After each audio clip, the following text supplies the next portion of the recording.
Welcome to another special assessment for lab students. We are still on our pulse diagnosis made easy, and for today, we're going to discuss in detail the pulse examination method or the Chungku examination method. Okay, the significances of the Chungku examination method are as follows.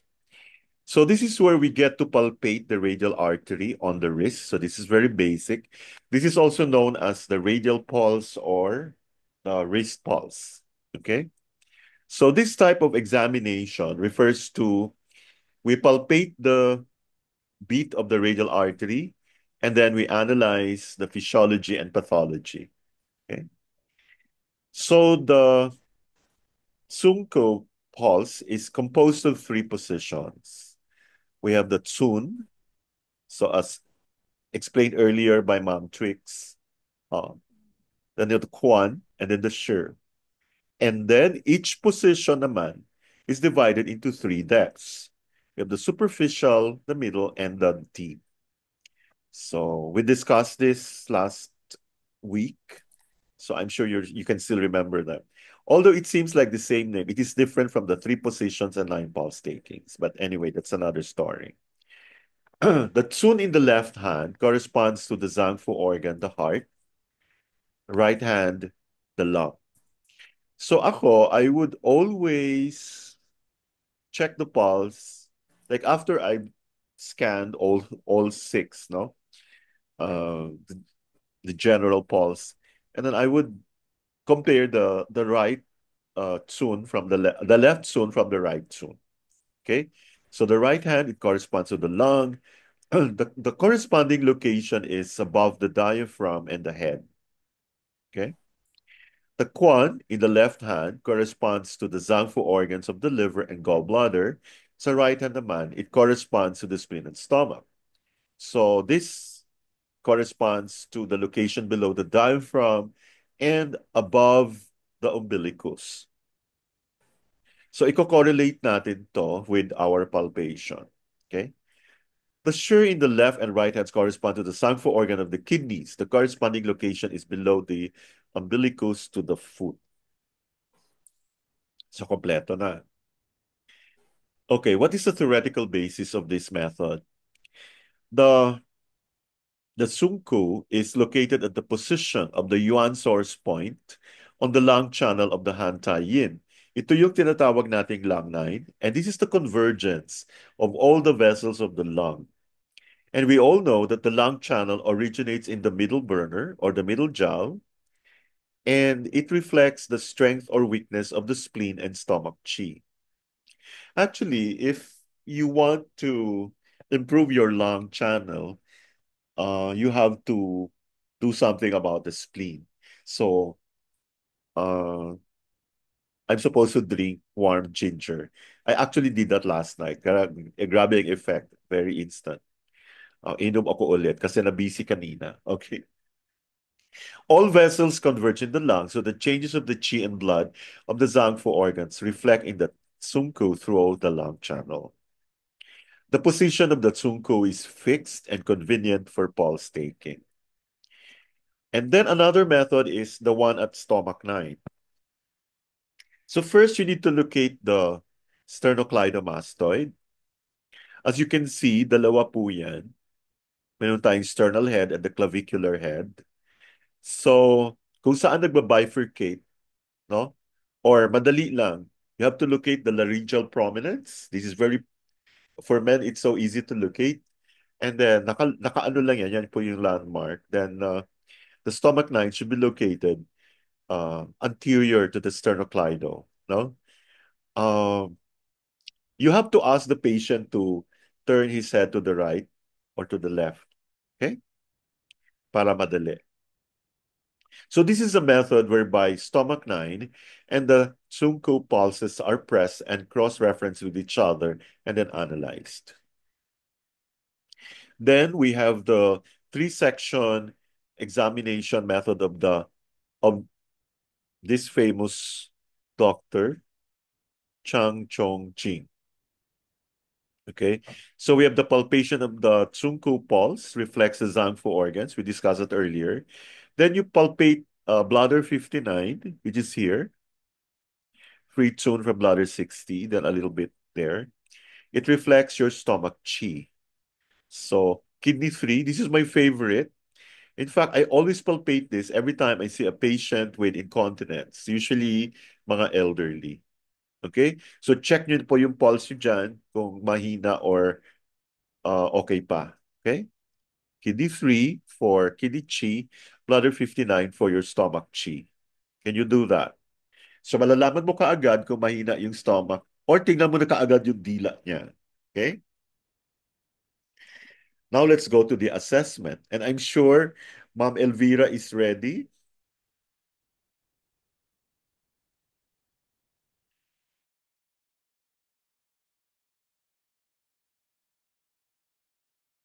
Ma'am Elvira, are you ready?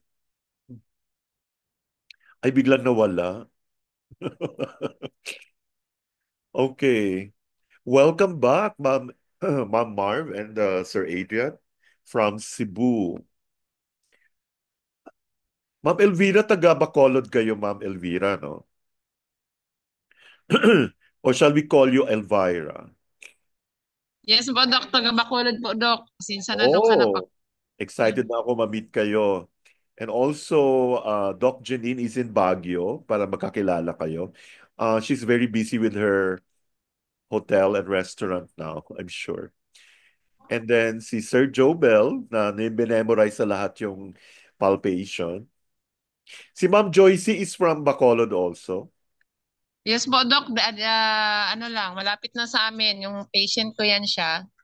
Tapos, willing siya talaga. Pero massage pa lang yung natutunan niya sa akin Sige kasi lang, medyo... lahat naman tayo nag-uumpisa sa wala, di ba? Sige, mag-usap tayo Oo. ngayong gabi, 8 p.m. Okay, and also we have Ma'am Mildred, yung naririnig yung boses sa B syndrome. She is from Apayao, sorry.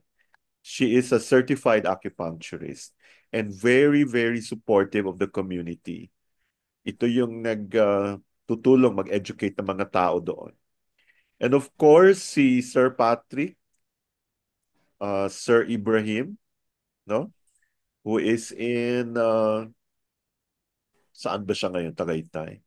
And of course, Dr. Terence na nagda-drive pa pauwi from Bulacan. Okay, so let's go to the assessment. Actually, mas gusto ko assessment kasi nag-iisip kayong lahat. So, Ma'am Elvira, ready na kayo sumagot? 10 lang ito. Or Sir Jobel, kaya? Sir Ilan mo Jobel, na akong Hindi pa po. ay, I'm not ready. Okay? it should be, si Sir Patrick.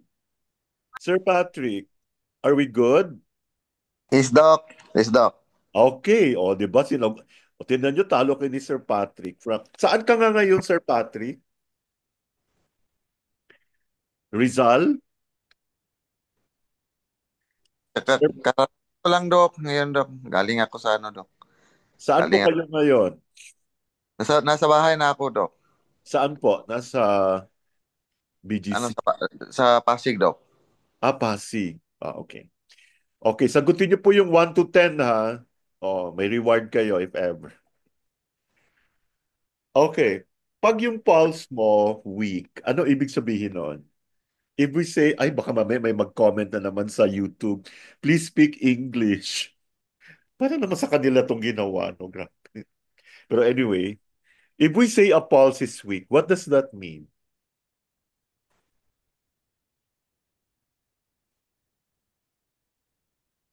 Sir Patrick, o baka si Ma'am Trix na naman pasasagutin natin. Do you want a lifeline? Hindi kayo nag-aaral la, nakaka-stress. Excuse me. Lumalala yung ubo ko pag hindi nag-aaral yung iba. Dok, Dok, excuse me, Dok. Nagtatanong po ako kay Jubel, saan ba yung mga materials natin for Kasi problema ako doon, Dok, sa pag-aaral, Dok, kasi hindi ko makikita yung ano. Mayroong mga notes doon sa Telegram, pero Oh, wala tong mga comments na to. Si Joyce na lang pinapapasa ko, Dok, nung una. Screenshot niya na lang. Sabi ko, Jubil, saan ba yun? May Telegram naman ako dito. Hindi ako makapag-practice o di pa study nga, ng di ganito. pa nga kayo hindi pa kayo hindi niyo pa sinabi sa akin anong Telegram channel ang gusto niyo. Yung pinapasok Malapit na, Dok. natin Malapit na public yung channel. O sige, mamaya tayo mag-usap, no? Oh, actually ito, I don't know if nakita rin ito ni ang reference nito nasa Pulse Matters. Oh, it's only 299. Pero magiging 29 na yan kasi bayaran na naman ngayon ng mga registration. Okay? So, bayad na kayo. O bilhin nyo na yung 5 channels. It's only 1495. That's forever na. No? Ganun lang kamura. Grabe. So, Ma'am Trix, would you like to answer? It indicates yang deficiency or blood deficiency. Okay. So, saan siya weak?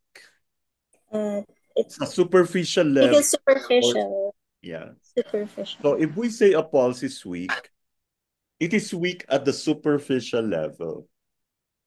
Yes, it is soft and Yeah, and therefore, it indicates, kasi yeah, superficial should be young. Pero if it is weak there, young blood. siya.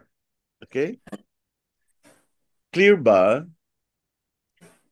Oh, is it clear? Hmm? Yes. So, chinek mo yung superficial, mahina siya doon. Okay?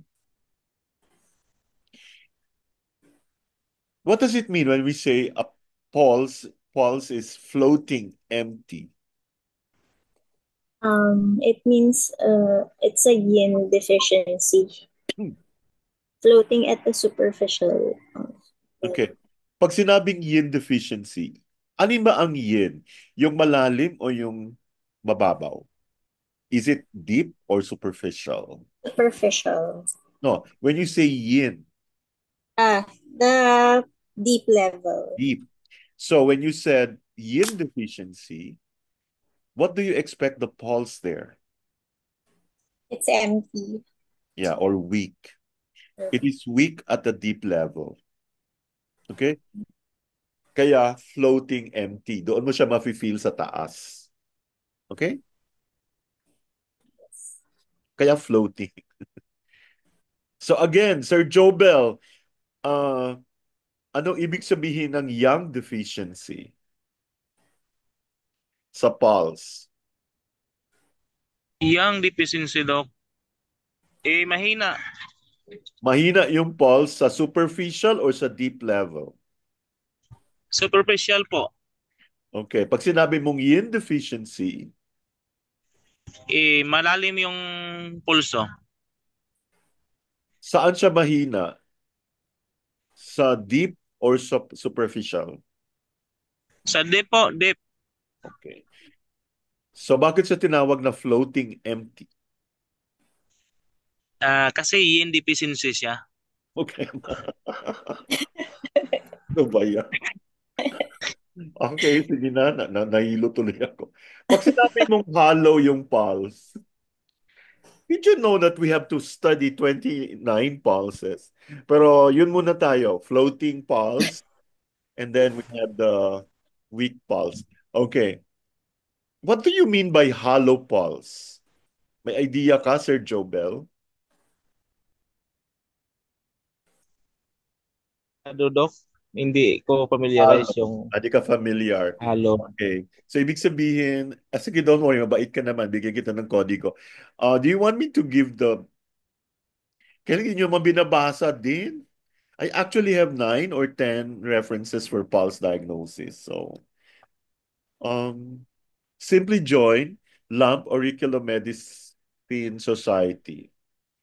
And then, sa kaka-upload ko na ano pala, Nag-leave pala ako sa sarili ko.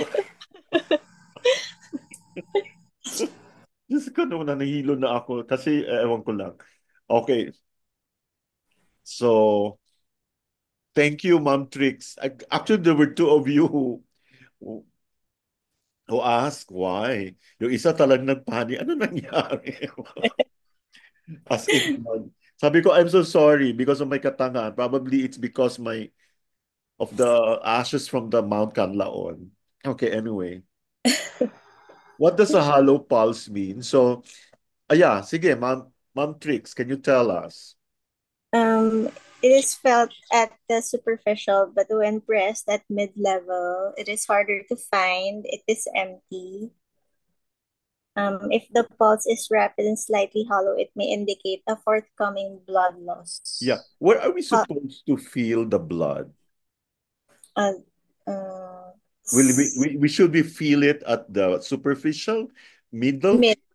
It's the mid-level. mid-level? Yeah. So if you have a hollow pulse, empty siya sa middle level. So that means meron siyang blood deficiency. Yes. Or Blood hemorrhage. deficiency yan So, wala kang ma-feel sa middle level. It's empty. Empty. Okay, so let's ask Sir Jobel. Sir Jobel, how do you confirm blood deficiency? By looking at the tongue. Maputla, Doc. Yung at saka yung dila, weak.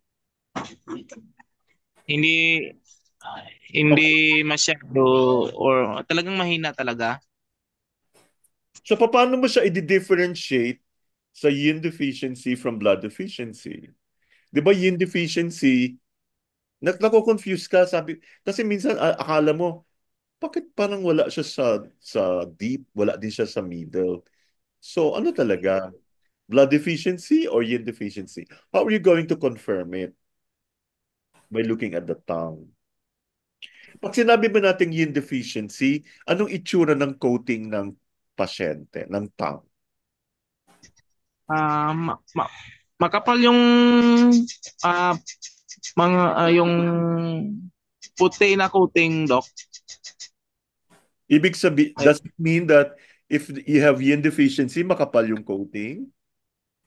Hindi naman masyadong makapal, pero marami No. yung puti Walang na coating ang yin Coating. deficiency.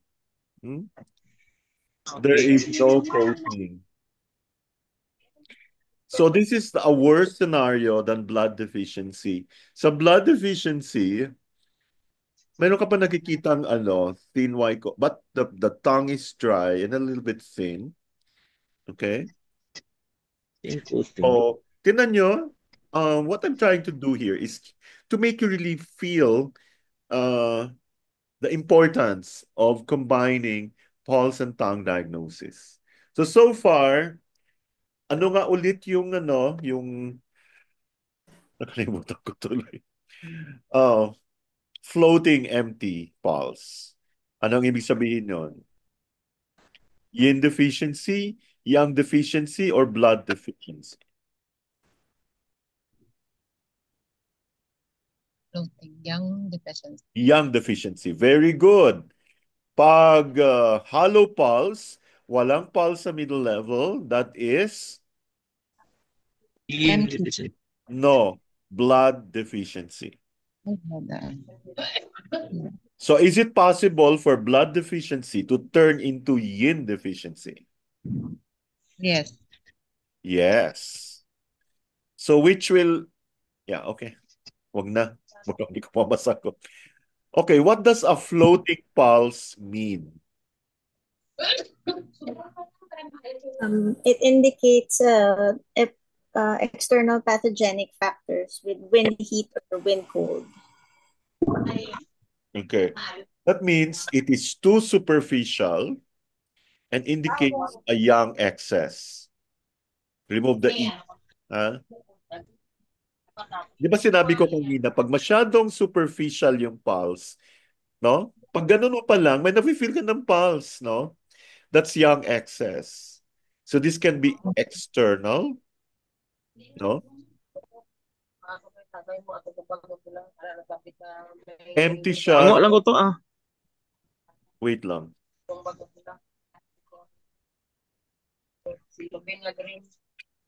Ay, ano yun? Nakikinig? Parang hindi. Wait. Okay. So it's too superficial. It means yang excess. So it can be external, like wind, no? Wind is a young pathogenic factor. So you would always think of, you will not think of cold because cold is yin. You can think of heat, no? Empty siya sa middle level, and this indicates blood deficiency.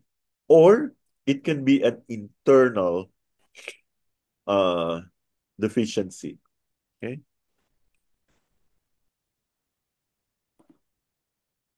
Firm pulse. Firm. Mantrix, can you describe a firm pulse? Uh, a firm pulse is felt only at deep level and feels hard or and rather wiry. Okay.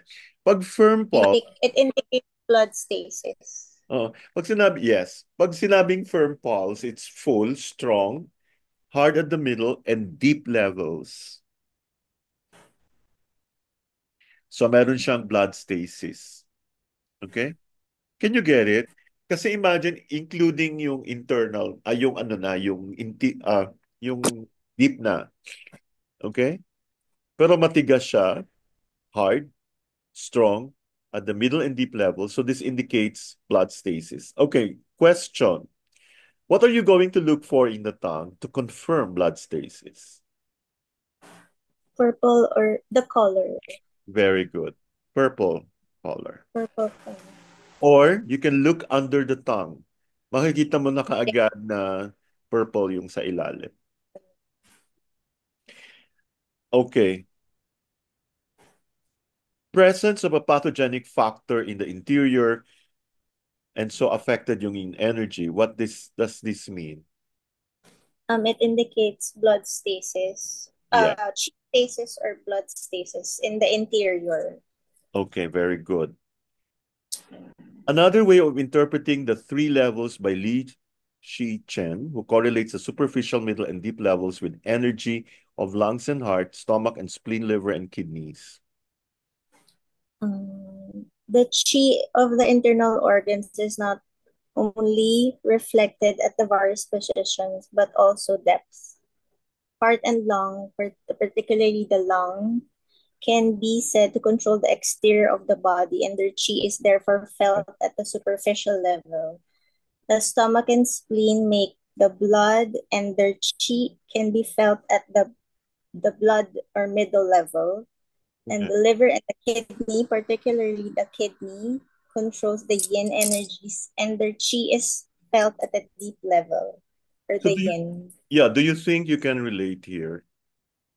No? So yung Yes. superficial level is the upper burner, no? Upper burner, Yes. napansin nyo, lungs and heart. And then the middle level, the whole of the middle level, the stomach and spleen. Grabe, no? And then the whole of the deep level, irrespective of position, would reflect the state of liver and kidneys. Does it make sense? Yes. Okay. So I think this is more interesting. So if the pulse is empty at the deep level in all positions, what can we deduce? There's a problem in the yin organs. If it's deep and weak, it's a yang deficiency. If it's deep and full, it's an interior pathogenic factor. Okay, we're still referring to yung ano kanina yung alternative. So we can deduce that there is deficiency of yin of the liver and kidneys. I think this is very true because if you cannot, like in all positions, wala siyang deep, you would immediately think liver and kidney yin deficiency. So usually the elderly. Huh? Okay. Method of pulse taking. When is the best time? Best time is in the morning, and then leveling the arm, not higher than the heart, Okay. placing the fingers at the artery in the right place, arranging the fingers or to adjust finger spread to patient, regulating the fingers, using the fingers, moving the fingers, and equalizing the breathing. Okay. So the best time is early morning. So, but of course, you cannot ask all of your patients to come in the morning because the pulse is not yet affected by work, by eating, and emotions. So, ito yung time na you're really still not very active. Leveling the arm should be horizontal. It should be held higher than the level of the heart. So if the patient is lying down, the arm should be resting on the couch. Okay. And it should not be bent. Equalizing breathing. If the patient's pulse beats 3 times or fewer per practitioner's breathing cycle, it is slow. If it beats 5 times or more, it is rapid. But we don't use this method now because we have a watch to use, no? We use a timer pero mas mabilis pa rin kasi you can really concentrate. And finally, let's talk about placing the fingers, the 5 aspects. The lifting, the pressing, searching, pushing, and the rolling. Okay. Yeah, you have to also take care of the arranging of the fingers, regulating the fingers, using the fingers, and yeah, and moving. Moving the fingers, lifting, pressing, searching, pushing, and rolling. Okay. So thank you so much for joining, and we hope you did not get more confused. But don't worry, we're going to actually include everything from the beginning as we go along. Alam ko this is something very difficult to do, but we always love challenges, don't we? Especially si Mom Tricks, diba? Yes. Not when we meet. Kasi I usually do like trainings like, oo, nakakapagod kasi when you give trainings and then you don't actually know what you're talking about. Diba? So siguro in the future, we will screen all our app or those who will take the practicum. Excuse me. Mhm. Of course, you just don't take the practicum if you don't know anything. Diba? It's a waste of time. So probably make your fees much cheaper, but it will entail a lot of more studying on your part. Okay? I think that's fair. We would rather have quality students than, ay, no comment. But anyway, ganun talaga. We are creating a brand, a global brand. So I know this is difficult, but I'm looking at a 100-week lecture on this. And we're not going to do this again. So we're having this recorded. Don't, okay, kukulitin ko kayo ng kukulitin sa assessment. Okay?